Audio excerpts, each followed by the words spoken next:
I had some feedback. I know how well you all God. like to have some feedback, but this is one of the Welsh farmers who follows me, and he said, really enjoy the podcast. He said, but I just got past the introduction bit and then I fell asleep. And I went, yes, our soporific tones of that. He said, unfortunately, I was driving a tractor at the time.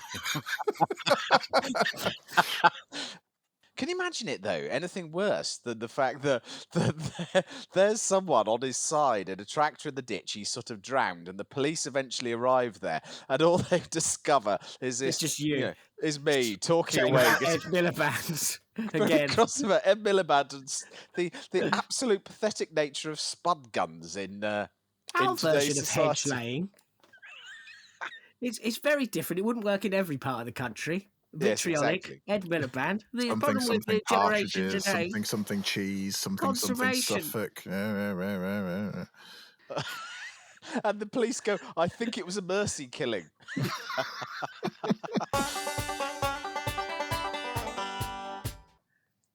Yeah, what did Callum do this week? Oh, I thought you'd never ask.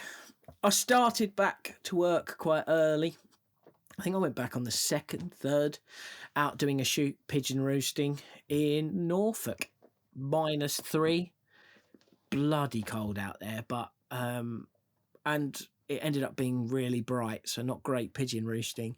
But thankfully, Miles Malone, he picked quite possibly the best patch of woodland he could possibly have picked and got a fair bag.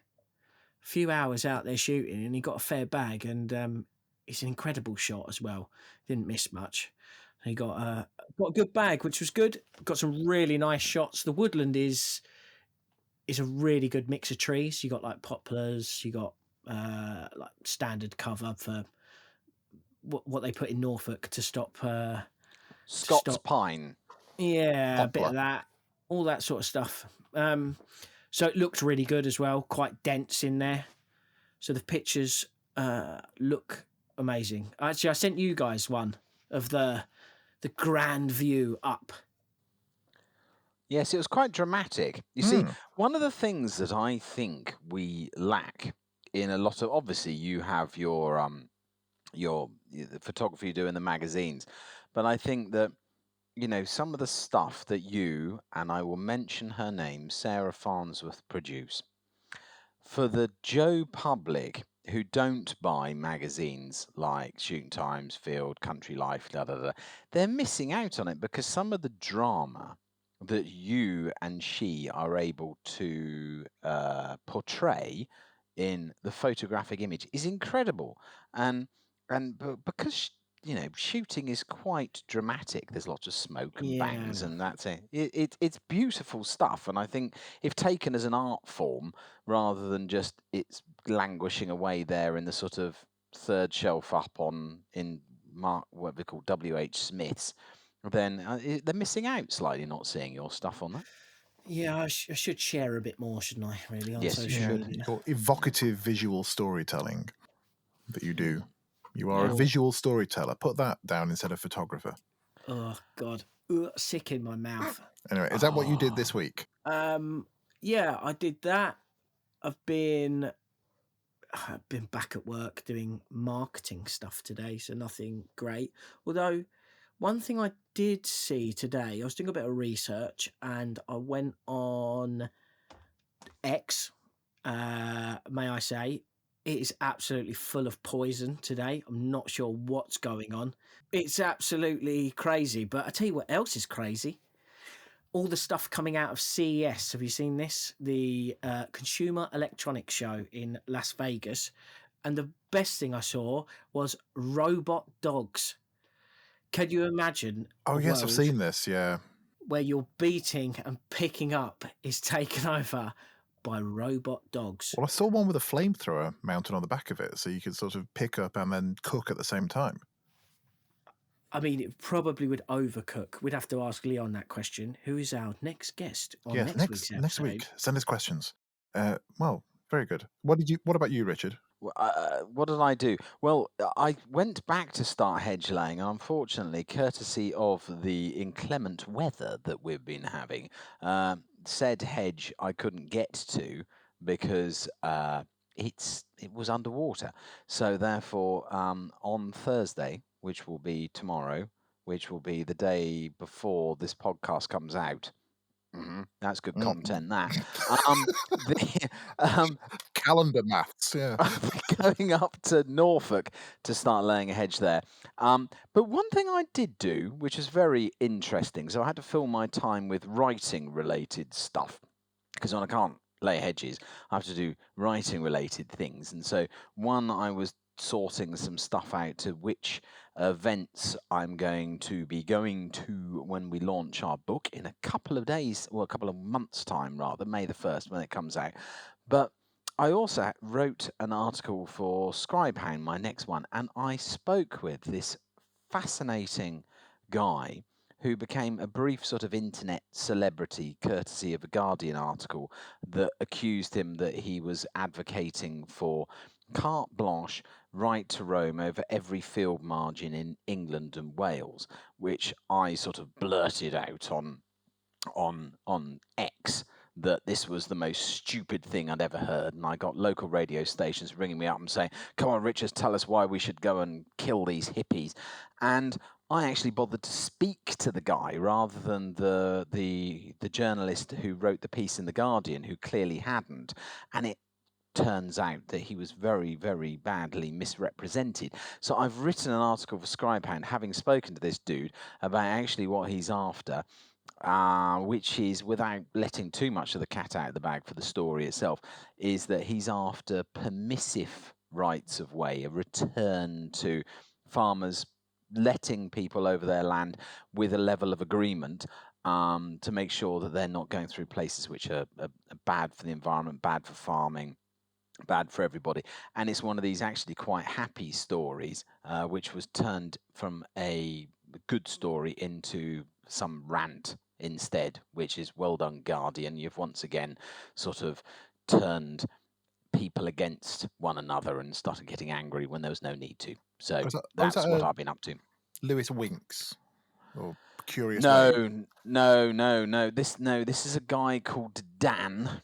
I can't remember his surname. It's a double-barreled thing, but he basically, he's got a thing called Slow Ways. Oh, And that all he one. wants, Yes. all he wants. No, that Lewis Winks is dangerous, because he wants us to all I was walk going to around. say that sounded a bit grounded from what I've seen from old Lewis. No. Right. Lewis Winks is thoroughly dangerous and obviously hates wildlife, because he seems to think the field margins are footpaths waiting to happen. Doesn't realise that actually field margins are incredibly fragile habitats. Whereas Yes, what that's why they Dan, exist. you're correct, that they're not for you humans, they're for wildlife. We create them for wildlife, not for you. No, Dan actually was just very sensible, really. He looked at, when 1932, when they started footpaths, sort of those sort of things, is that footpaths quite often were bisected by lanes, which turned into roads, which then turned into, virtually anywhere you live, into Death Race 2000, things filled with vehicles. And so all he's actually asking for is a means of almost sort of linking up footpaths, bypassing the road bit where you're more or less certain to get mown down by an Amazon delivery van, and using a headland along the side of a road on a farmer's field, but is making it a permissive right of way, not a sort of a public footpath. And it's such pragmatism. Yet if you read that Guardian piece, which said, this sort of campaign to make sure everyone can walk around every field edge, I mean, it was wrong, erroneous, badly researched, or I think probably, I'm not going to blame the journalist. I'm just going to blame the psychotic editor at the Guardian. Outrage porn, isn't it? Which gets the engagement. It's correct. So this week, I mean, for the last few weeks, we've been either snowed under or flooded. So to make a nice change from that, this week the weather first snowed, then flooded on the same day, pretty much, and now it's all frozen solid, both the mud and the snow. So we've got that, and yeah, I nearly went over on my derriere earlier as the water just formed like a couple of mil of sheet ice on the path that you couldn't see. That was just enough to Very injure good. you, just Yeah. enough, not to be fun, just to break your neck. With a baby strapped to my front as well, I might add. Oh, great! You see, you could Double trouble. I wasn't going to say that because a podcast app thing that takes the transcript from this and looks at naughty words within it might pick up on what I was about to say there, so I won't say that. And then today I had to go to Wrexham, to the big city of Wrexham, to do some work. And then whilst we were there, we went over to this gun shop because I've been trying to get hold of lead-free ammunition in North Wales, which is like hen's teeth at the moment. So I went over to this place that's been there for years, but I've never been, called Field and Falcon, and went over to there. And what do they do? Well, it's such an authentic gun shop that they've got an American behind the counter. Oh, cool. Does he go and say, "Hey, do you want something out of the special drawer, sir"? He's from North Carolina, and he's about as American as it gets. He's called Woody, so hello, Woody. I said I'd say hello to him on the podcast. Oh, Isn't that great? A North Carolinian called Woody who sells guns. Yeah, he's a character. I worked with a grip, so a man that puts lights together and stuff on set. Yeah, and his name was Rusty, and he was the most American, I think, a man I've ever met in my life. Rusty, what a name. If I ever do OnlyFans, then Rusty Grip is going to be my name. What do you mean if you ever do it? I'm subscribed, mate. Yes, I know. He fills the camera well, doesn't he? He does. But this gun shop's quite good. As they go, a good range of stuff. It has all the things. It's got a nice little meeting room social thing at the back as well, where you'll find people will book it for doing courses and things. And it's one that Basque use quite often for running courses, which is a really nice segue without any awkwardness whatsoever to our topic this week, Richard. Oh, what? I tell you what, this is content. This is content. I get to say it this week. May I say, I know what you're about to absolutely unload a can of worms. I've got no problems with any acronyms, apart from maybe ADHD and VD, but that's largely cleared up. Yeah, so I should probably say before we go on to this too much further that all of us have some sort of level of work with at least one of the organisations we're going to talk about. So we are going to try and do it without fear or favour, I think, and just do it. Do it politely and professionally. Yes. And not call anyone arseholes. No, we don't do that. No, but you might say it in longer words. But I'm interested in all your gripes about the organisation, because I genuinely have no idea, like, if these people are good, bad. All I see is the PR facade from the outside. Can you explain what the hell we're doing? Perhaps we ought to explain what we're doing and why we arrived on this topic for this week's podcast. From Bob.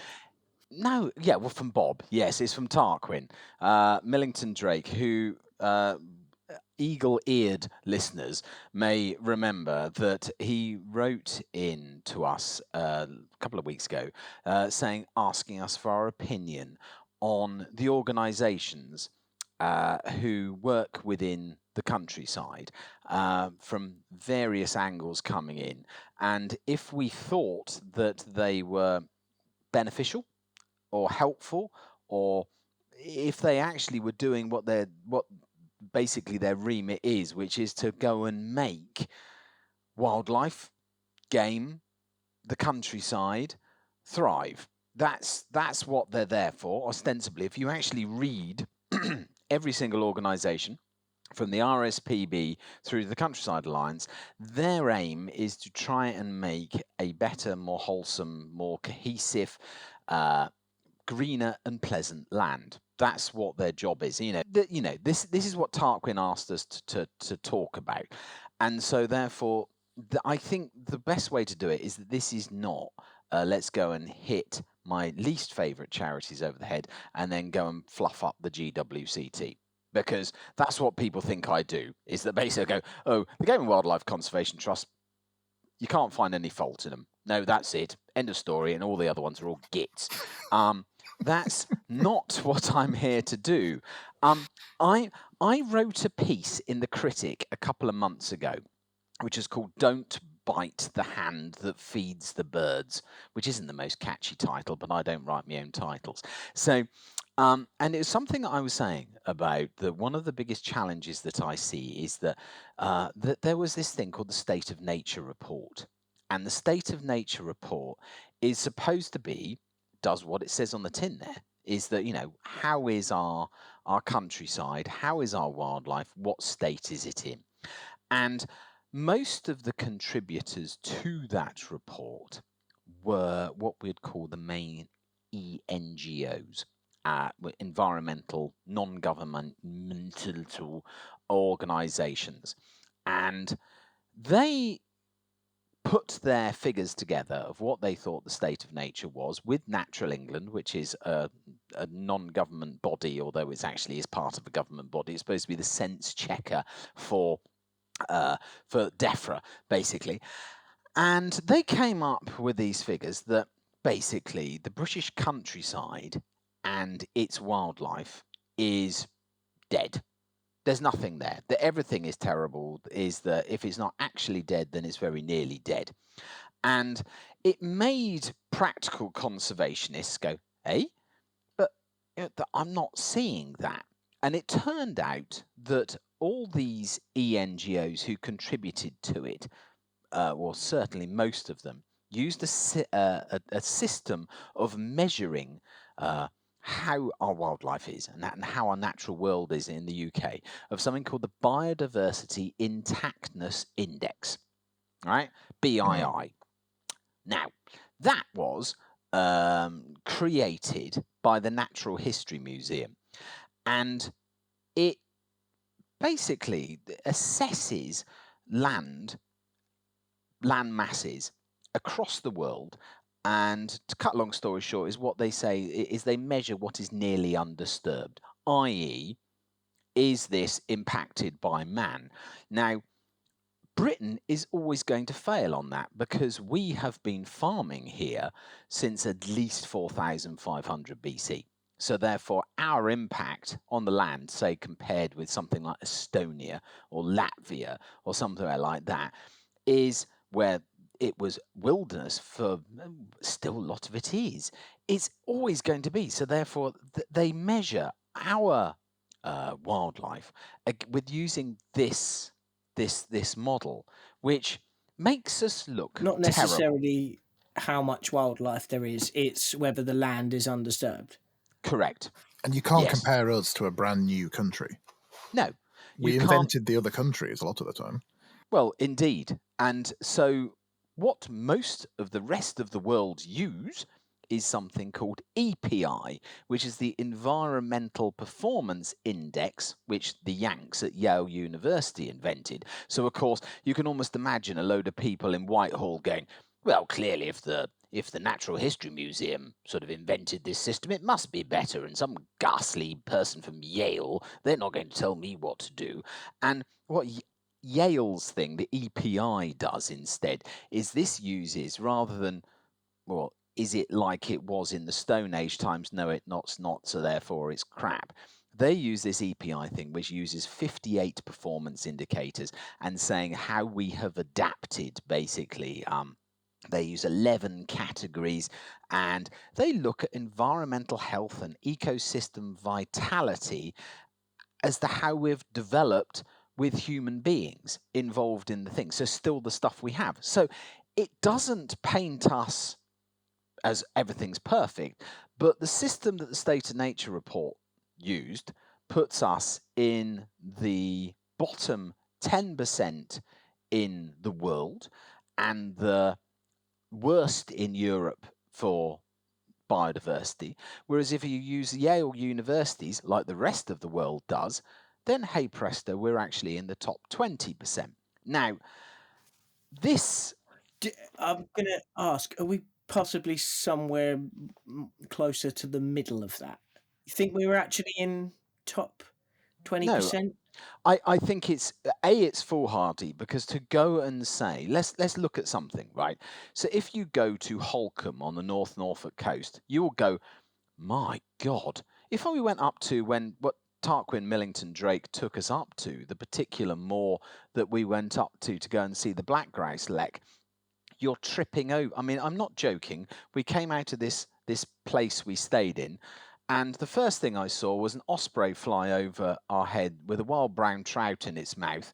And oh, look, there's some lapwing brood there. Oh, there's some young oyster catchers. Oh, there's the curlews. Oh, there's some more lapwing chicks. Now we're going to go and see the black grouse lek. I mean, the place is hooching with wildlife. But if you go to, let's say, some of the very, very intensively agricultural dense Bedfordshire plains, yeah, you're not going to see a lot. I mean, it's crap. But to say Britain is this biodiversity wasteland is erroneous, and so and because of the way they measure it, it's very bad. So therefore, it got me thinking: is that it's clearly bunkum. You can't just go and say the whole of Britain is terrible. There's no wildlife here. Yes, it's changed, but why are these ENGOs still advocating for this system? And the clear, obvious answer is that if you work for a charity, you don't say, well, things aren't too bad. You know, you can get over cancer. It's not actually as bad as you think. So if you want to give us some cash, do. But if not, you know, heart disease is quite bad. Give some money to them. That's not what charities do. They go and say, this disease Yeah, the or this. incentives are in the wrong place, right? Correct. You want to look like it's a bigger problem than it actually is. Or certainly you want to highlight that problem to such a degree that sometimes possibly the truth is unpalatable. So you're only going to highlight the worst, you're not going to highlight the positives. And so that's where my annoyance comes in about a lot of the ENGOs. And I'm not just going to say it's the RSPB, because it isn't just the RSPB, it's the Wildlife Trust, it's the National Trust, it's Worldwide Fund for Nature, it's nearly all the contributors to the State of Nature report wanted to paint this in the worst possible light. Okay, now let me just finish, because the thing that really screwed this all up is that this might have earned them some money, but then we had a change of government. And then, very understandably, Zeichner, the farming minister, who is not actually stupid, he's just been sidelined down a ridiculous thing that Rachel Reeves and Starmer have done.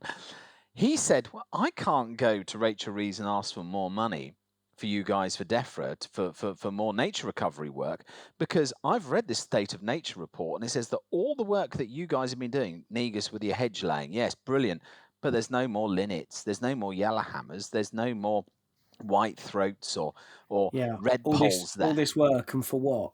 Yeah, for what? It's no return on investment. So therefore, where my bugbear is not because I get annoyed because the RSPB are very silly about shooting, or the fact that they have some ghastly patrons who are quite happy to go and slag people off because they wear tweed, or God forbid they're a gamekeeper. That's just peripheral. What they've actually done is that they have made my work and Richard's work more difficult, because they have painted such a dark picture that nothing's working whatsoever, that we are not going to get more money from government, and so therefore ultimately nature will suffer. And so ultimately my argument against the RSPB at the top level and their strategy has been demonstrably bad for nature. That's my take. There's a saying that you cannot convince a man of something when his paycheck relies on him believing the opposite. Well, and that's that's become a thing for a lot of organizations, both charities and NGOs and all these other places, that they do not rely on funding through selling a product or a service. They rely on funding through grants, donations, and other support in that way. You only get those grants, that support, if you can keep showing that there is a need for your advocacy organization to exist, which means you are then incentivized to have something to advocate against. You need to keep having a challenging situation. There's none of these organizations are moving to a point where they can say, well done, lads, we've succeeded. We're going to shut up shop now, close There's it all enough down. turtles. Bring back plastic straws. Yeah, we've got enough. Yeah, we've got enough linnets now. That's enough linnets. Let's start the linnet cull. It's not going to go the other way. It's so there's always going to be this continual state of for them to have to work against. Can't say because it's a podcast where we can't say. Yeah. There will always be a constant flow of what? Sorry? Effluent. Anyway, so we've got a list of NGOs and things to go through. So and Richard has to say hot or not. Well, that's the thing. Should we just go through and try and say one good thing, one not necessarily bad, but one challenging thing about each one of these organizations? So at the top of the list, we've got wildlife trusts, and that's plural because there's a trust for each county or each area normally. Like we've got North Wales Wildlife Trust, which is different to Cheshire, which is different to Shropshire, and so on. Are they the ones that always just bang on about badgers? They've got the badger in the logo, yeah. Yeah. Wildlife Trust, mixed bag. I would say that it wholly depends on the county chairman largely and just how left wing they are, and that's it. I mean, because they like making politics as part of nature recovery, which is obviously bollocks. Yes. My challenging thing for them, okay, close to income for this. A lot of these organizations, these charity wildlife trusts, have a commercial arm, which is have a commercial ecological consultancy attached to them, which they run for the benefit of that wildlife trust. There's a lot of conflict of interest there, I think, because a lot of commercial ecology work actually enables the projects that a lot of the membership of these organizations would be stridently against. So almost every wildlife trust in the UK that has an ecological consultancy sent ecological consultants to work on HS2, for example. And they were sending them from all over the country and putting them up in hotels overnight. And they were, and I've got friends who work in North Wales who went to work for the North Wales consultancy to work on HS2. That's not a judgment call from my side, but I know a lot of Wildlife Trust members would have hated that idea. Yeah. Okay, who's next on the list? Oh God, we've got Woodland Trust. Largely good. I think their More Hedges project is superb.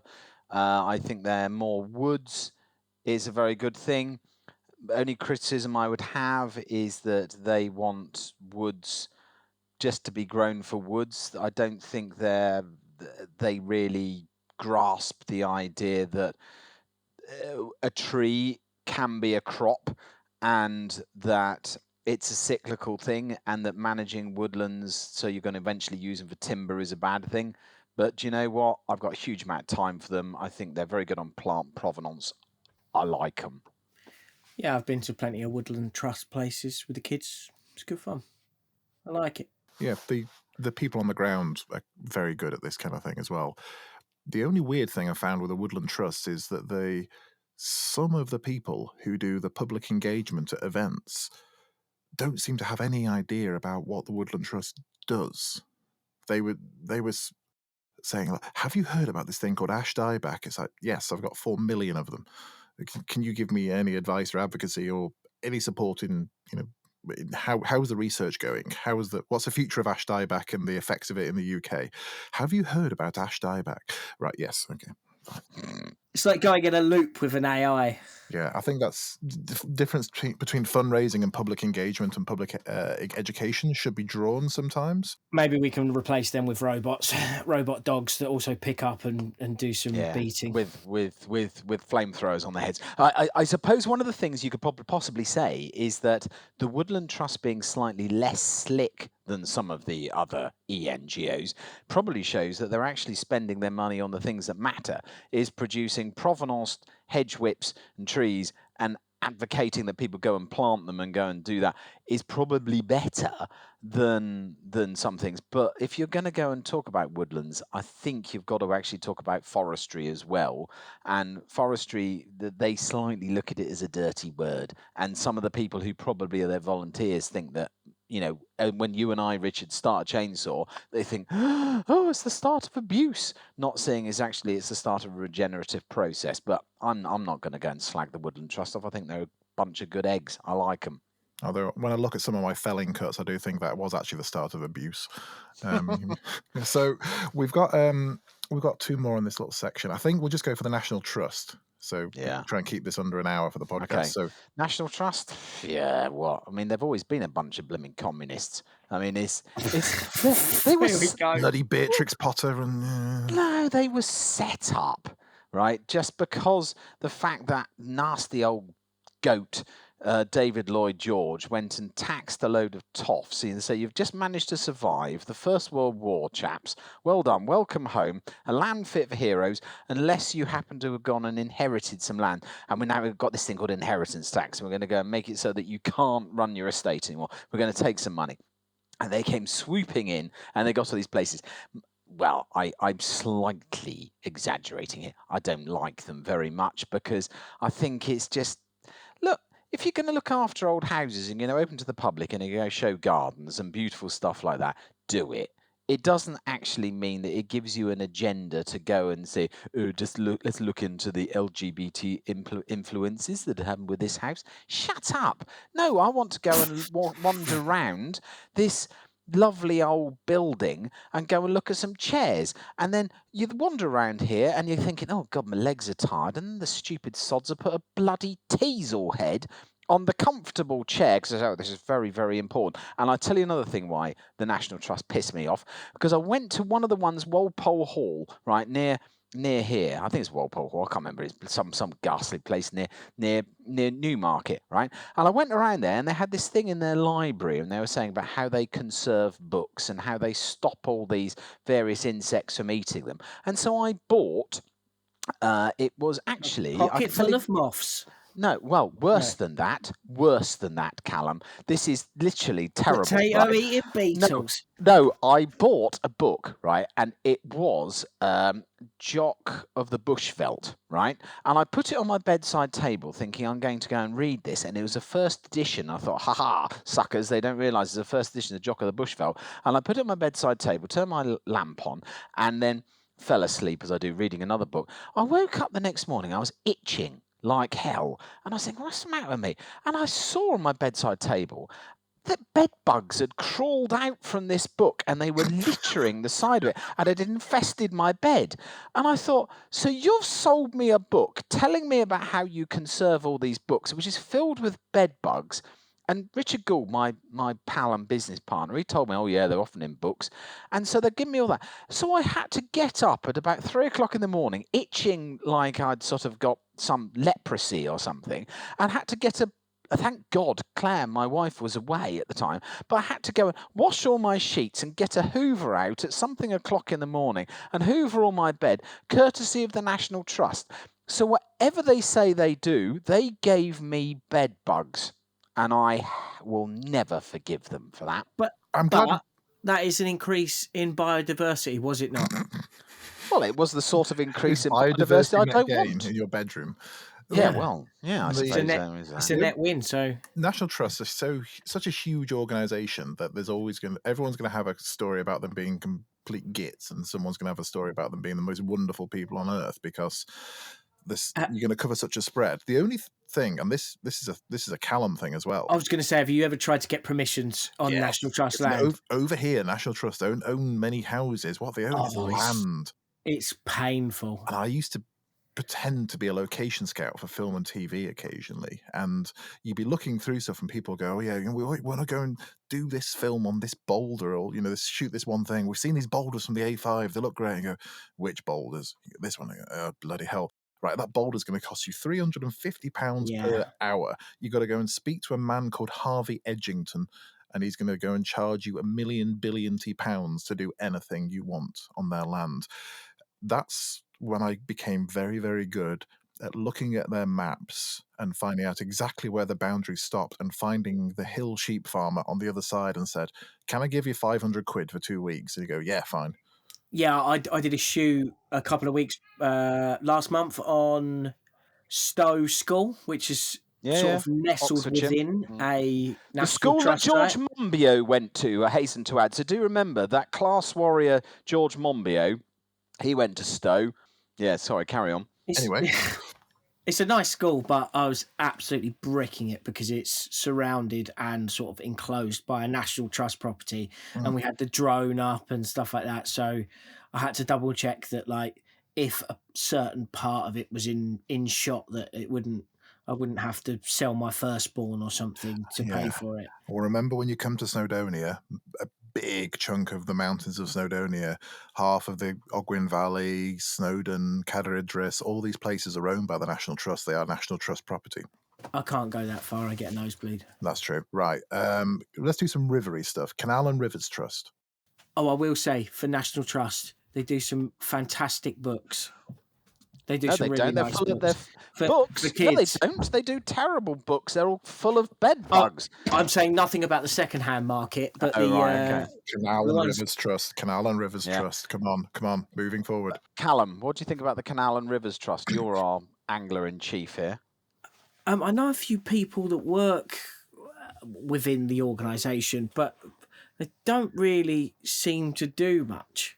Like, they put a few signs up along the river, but I've never seen anyone actively out there apart from maybe promoting fishing to young people, which I'm all for, but I don't, as a person that's surrounded by fishing, I don't really see them do much. Do you have many canals over your way, though? I mean, the River Stort is technically a river, but it's basically a canal. And we're surrounded by them in the Lee Valley. There's all sorts. There's the River Lee. There's the Stort. There's tons around my way, but I just don't really see a lot from the Canal and River Trust. Canals take a hell of a lot of maintenance. They are proper, like early Victorian or Georgian stuff. They are old technology that is still being used now and keep breaking and flooding and falling over and draining out and stuff, and it costs an absolute fortune to run them. And I do kind of admire them for that, although they charge a fortune for location fees too, it must be said. I know nothing about the Canals and Rivers Trust. I think that probably, like a lot of things, and the Salmon and Trout Association, who are another bunch of folks, is that I am becoming increasingly more convinced that the state of our rivers, however hard these guys may try, is something that people are prepared to let go. It's almost impossible. It's because you can't see it. If you could see what the river looked like from above, if you looked at it and it was full of rubbish and everything was on fire, you'd be like, that's really bad. But because you can't see it and it's underwater, everyone's like, that's fine. Everything's fine. I think bits of the River Trent actually are on fire occasionally. Yeah. The parts of the Mersey used to be. Certainly the Tees used to set on fire every once in a while. Yeah, I mean, it's something that I think, and I don't know how we do it, and that is perhaps where we ought to come to, is that how we join up together, because if you think of the Salmon and Trout Association, the Canal and Rivers Trust, is that one of the main activities that they're used for by Joe Public is for angling or for swimming or for canoeing or paddling. And let's be perfectly honest, none of those activities are now safe. And yet you'll go and hear a lot of the organisations whiffle on about, oh, such species is under threat. And you're going, well, I can clearly see it's not, because I'm looking at that species now, through my little telescope in my study here. I'm watching, not right now because it's dark, but usually I'm watching out of here the tree sparrows, the tree sparrows, and I'm thinking, well, they're not bloody endangered here, because what we've done is I've managed this small piece of habitat here and around here and all my neighbours, so that tree sparrows are a thing, and are saying, stop telling me they're extinct. Yet nearly all our rivers are sewers. We know who's actually responsible. We know that there is a political issue in the fact that when we went and privatised waterways, it was rubbish. our privatised water just doesn't work, and that we have farming practices which are clearly promoting that. We can all get together behind this, but we don't, because we can't cuddle a fish. You can't go and give a trout a name like you can a hen harrier. It's a weird one where I'm actually the inverse of my belief on right to roam for a lot of areas of land. I think actually increased outdoor recreation will give people more ownership and sense for the rivers in a way that won't be true on land. That if it was, okay, we remove fishing rights for all these hundreds of miles of riverbank, we allow swimming in there and you just got to work it out between you. But in doing so, we fix the rivers and clean the rivers. That's a fair compromise for me. But I know a lot of people disagree. So I don't know. Right, we've got a load here. I'm going to go for the whole list, and then we can sort of say bits within that. CountrySlide Alliance, British Association of Shooting and Conservation, Game and Wildlife Conservancy Trust, who can do no wrong, as we know, National Farmers Union, and the National Gamekeepers Organisation. So they're all they're the sort of the shooty farmy ones. The CA, they, do you know, when I was a kid, I used to do loads of stuff with the BFSS, as it was then. Because when I was a kid, I used to take my ferrets on the British Field Sports Society stand and go around various things. And they thought having a sort of 13-year-old kid with his terrier and some ferrets was all very fascinating.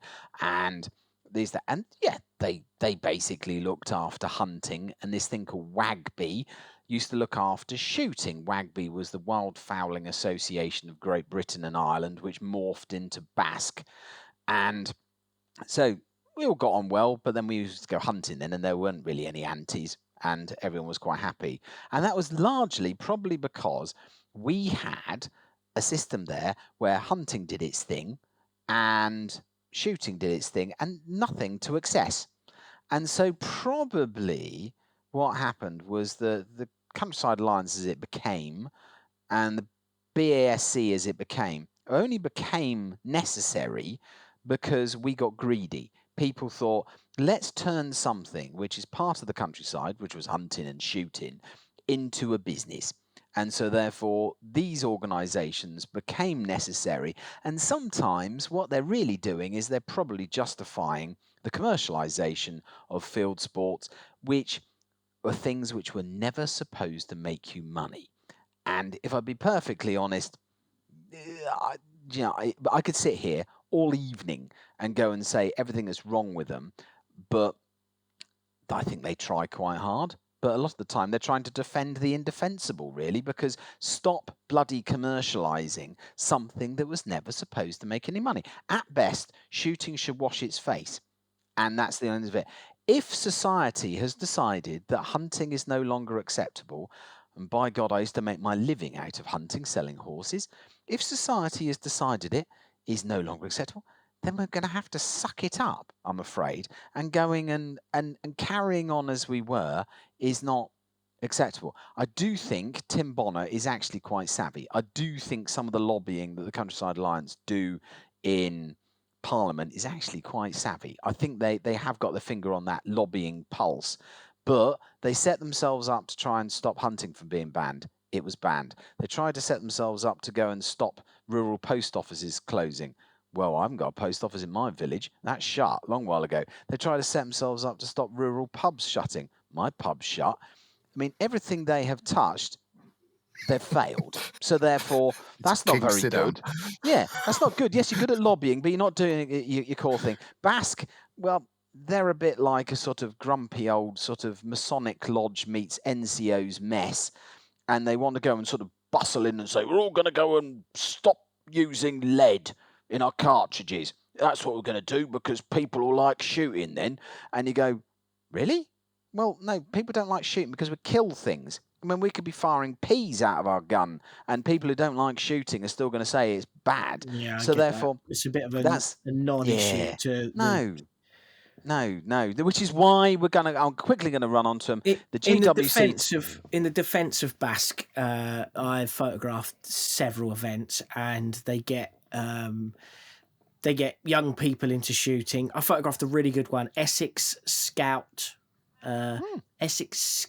Camp International Jamboree. That was it, International Jamboree. Like 7,000 kids from all over the world all come to this place in Essex, and they taught them to shoot. Like, they're only like between 12 and 17, I think.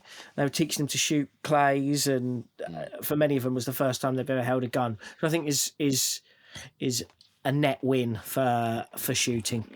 And that is where Basque should go and see. They are brilliant at doing that. It's a bit like that the RSPB are very good encouraging young people to go and want to practice, and other people to go and appreciate the birds that are around them more. Let's go and get people so they're engaged with nature. Stop trying to be flipping lobbyists. Everyone wants to be a lobbyist. They want to be influencers, a bit like people on flipping Instagram. They're going to say, these wellies are quite good. I expect other ones are quite good. I feel personally attacked. Well, exactly. What you need to do is stop being a lobbyist. Basque, RSPB, all you bloody people. Just stop it and be like the GWCT. Do some decent conservation research. Go and say, here are our results. Some of it is not going to really you're not going to like it if you're absolute obsessive by putting 10 million pheasants down in this 600-acre block. It don't work. Suck it up. But otherwise, that's it. So just support the GWCT, and the rest of them are all bloody useless. That's it. So there's a few people I know who work within these organizations. So they work at a reasonably high level within them. And I have farm kitchen table chats with them about the work they're doing. So I know that there are proper high level discussions, hard work being done in these organizations, which does influence policy. But I think overall, they've all got a massive issue, broadly speaking, and shooting particularly does. There's a lot of public support for wild food. There's not a lot of public support for shooting as it looks currently. I reckon you've got more public support for the American style shoot, where it's accessible almost to everyone, public land shooting, public land hunting for the table, and you are forced by law to take it. Rich people standing in a line, paying £20 million per peg to stand there and blow pheasants out of the sky, to then take them and then put them in the back of the car and throw them out of the lay-by when they get round the corner, which I know is massive hyperbole and is a massive minority, but it still happens. That is not popular. And yeah, I've been on quite a few of those days. I've probably been on more silly 500 bird days than most. Yeah, and it's the business part of it, and it's going to be an issue. The PR problem with this is that a lot of the shooting organizations have to work with shooting as it is now. They can't steer it towards where shooting might be to survive, because they have to work with the people they've got now. And they've also got an age issue, which is in the next 10 years, a lot of their membership is going to retire out of the sport or retire out of life, because of the average age of a shotgun certificate holder. Firearm certificate holder is over 47, I think, still. And they cut the heating allowance. Well, that, and they can't, and their firearms tickets are going to go up by 400%. Lead ammunition's banned, and shooting's going to become more expensive because all the inputs into it are more expensive. So, especially if you're I've only really worked out the finances of a shoot recently, and it's it huge seems numbers. that people buy a day and then get invited. So you buy a day for 8 friends and then get different places work differently. 8 invites like that. That seems to be the thing. But also, so I get taken to large, big bag days. Yeah, I photograph big bag days. I've done that a few times, but I've got a completely warped view of it, because the ones I go to are the ones that have been cherry picked for being squeaky clean, and they are. So I don't think I've got the what the average big bird shoot is. I think I've got the absolute creme de la creme, because I've seen. I won't name the estate, firstly because I can't actually remember what the name is, but one of them they gave you a dressed partridge covered in bacon, with some bacon in a little goodie bag to take away with you. So there was no plucking, none of that. And they had their own processing facility where they processed every bird, and they all got sent to Belgium, I believe. So they'd worked out that thing once there was that many birds shot. And let's not beat around the bush, they were shot for sport. That's the reality of it. But they were used. They were put back into the food chain. And is that any different if you buy a supermarket chicken? Well, it's just who's the hitman, yeah. Like you say, there is probably tons of shoots. I've never seen it myself, but there's probably tons of shoots that are big bird days that half of them, I don't know. I've been told people burying them in a ditch, all sorts of stuff. I don't know. Happen. So, but even if it is the tiny minority, it's difficult for these organizations to steer any conversation away from. I mean, go to any of the AGMs or the meetings for these organizations. They all say, don't do that. Don't do anything illegal. Stop doing all these things that some of you do. They are very, very clear on that. But overall, the shooting community that they represent broadly between them isn't ready to move away from that yet, because there's a lot of money invested into it. But this world is going to go away in the next 20 years. Well, it's no different to the RSPB. No, they admit that 55 million birds are killed each year by cats. Yeah, right. Yeah, They know that. Yep. But they don't go and say, well, we're going to have to put bells on cats or stop free cat roaming, because they argue, I mean, it's a fatuous argument, but they say, the only birds that cats kill are blue tits and blackbirds, and there's plenty of them anyway. So it's okay. We know the reality is they don't want to go and upset the cat owning people who donate them money. So that's the long and the short of it. It's much the same with a lot of the shooting world, and I'm going to single Basque out here because they are supposed to be the voice of shooting. Actually going and pointing the finger and saying, that is bad practice, I'm going to kick you out of this. Now, I could name you 5 shoots right now, which would probably get me a court case, but Basque would know as well as I do, who are doing things which are not by the GWCT's traffic lights of is your shoot biodiversity sustainable, that you could say that isn't just an orange, which means it's middle ground. It's red. It's absolutely terrible. What you are doing is you're putting too many birds down on one place, and it's a health hazard and that there is a biodiversity decline as a result of shooting. But yes, you could blame shooting for that, but equally so you can say, well, hold on, RSPB, you're supposed to be going and looking after these birds. Why is it that you're creating these bird table reserves and not doing any predator control? You're drawing all these birds so people can look at things through a pair of binoculars, and then the foxes and the badgers and corvids come along, mop them all up. So you've made a bird table because so people can watch them, and there's absolutely zero breeding success because all you've done is you set up a bird table for predators to go and eat. So no one is perfect with this, but I think it comes down to the long and the short of it is a lot of these organisations have become too big. And they could become too big for something. The CountrySlide used to be a relatively self-regulating, self-sustaining entity. And a lot of the pro-shooting organisations, they still cling to that thing. We can be self-sustaining. We don't need any licensing. We don't need any of this because we do it all ourselves. Well, clearly we don't do that very well. But equally so, the people who would then hold themselves up, well, we will be the guardians for this, we'll be the watchdogs.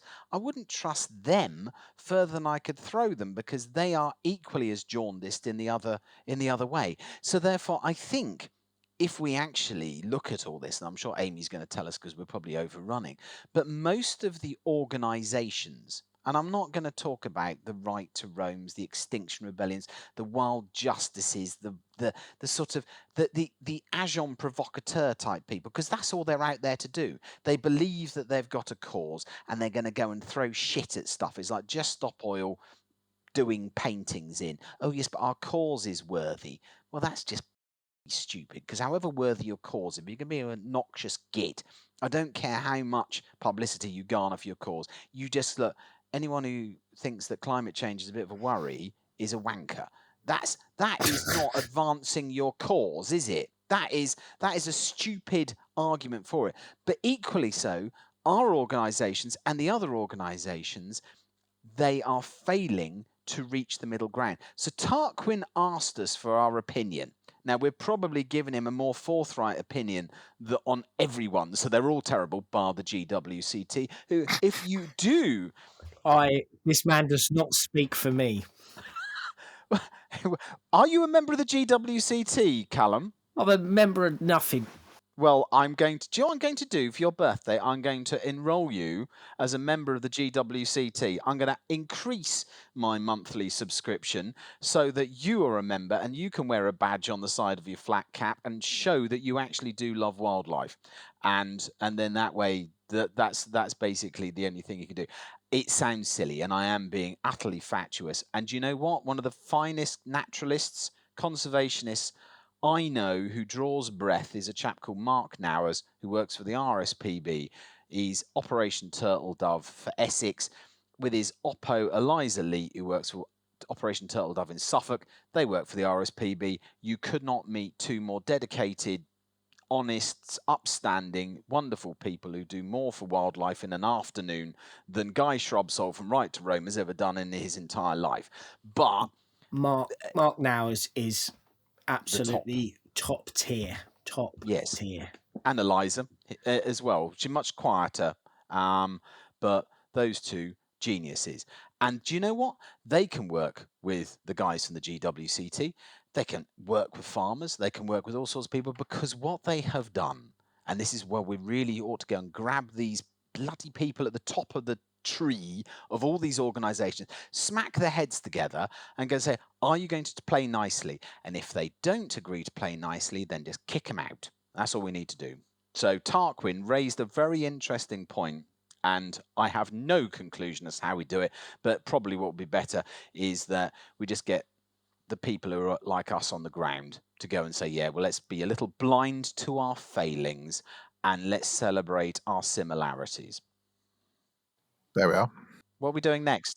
Well, I'm going off to see my mate Andy so we can solder a new battery into the key fob for my car, because Land Rover are gits and can't manufacture something properly. So there goes that sponsorship.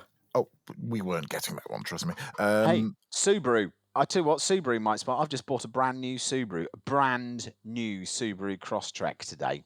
Yeah, I know. That sounds very grand, doesn't it? I tell you what, important point. We ought to go and get our pals who are listening to this next week. Leon Challen Davis. He's speaking to us, isn't he? Yeah, he's on. We need your questions for it, and yes, ask, because we know all the basic stuff, like how do I cook a pheasant and stuff like that. But we want good questions, the sort of thing we wouldn't ask. So that's that. We've got some show notes. We've got a Patreon now, so you can throw us a few shekels. We've got some other ways you can give us money. That's all in the show notes. Please give us money. We're going to use it mostly to spend on doing live recordings and stuff like that. So that's what it's going to go to. Can we buy vintage porn? Vintage porn? But no, Negus is a hedge layer. That's the only reason he became a hedge layer. Well, that's it. Look, do you know one of the things... Shall I tell you one of the things that really annoys me about modern society today? You probably is the fact shouldn't. That I will do. I'm going to tell you what it is. It's all well and good, all these internet stuff, right? But us hedge layers, no one thought about us hedge layers, did they? Right? What that used to happen back in the good old days was that you could find decent reading material in a hedge, but not now. It's all on the flipping internet. What do I find in their McDonald's wrappers?